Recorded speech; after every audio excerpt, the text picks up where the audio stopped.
कधी शिक्षकांनी आपली पाठ थोपटली तर कधी आपल्याला फटकारलीही. बऱ्याच वेळा चांगलं काम केलं तर ते शिक्षक पाठ थोपटतातही, आणि जर काही चूक झाली तर त्याच पाठीत रपाटाही भेटतो. कधी शिक्षकांनी आपली पाठ थोपटली तर कधी आपल्याला फटकारलेलीही, पण शाळेच्या आवारात आल्यावर त्यांनीच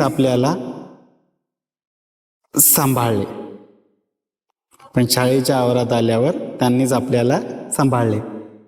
शाळेमध्ये जवळपास आपण 6-1 तास थांबतो. तिथं गेल्यावर तेच आपली आई आणि तेच आपले वडील असतात.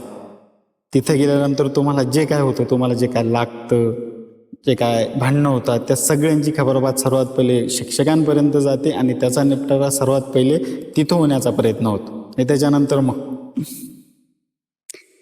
प्रत्येक क्षणी आपण एकत्र होतो सारे. फक्त आता एवढंच सांगणं आहे, मला आणि शाळेला कधीच विसरू नका रे. ही कविता असं म्हणता येईल की माझ्या शाळेसाठी आणि माझ्या सर्व मित्रांसाठी समर्पित. अगदी खरंच. आवडली असल्यास कमेंटमध्ये नक्की कळवा, आणि आलाच आहात तर या चॅनलला फॉलो आणि सबस्क्राईब करूनच जा.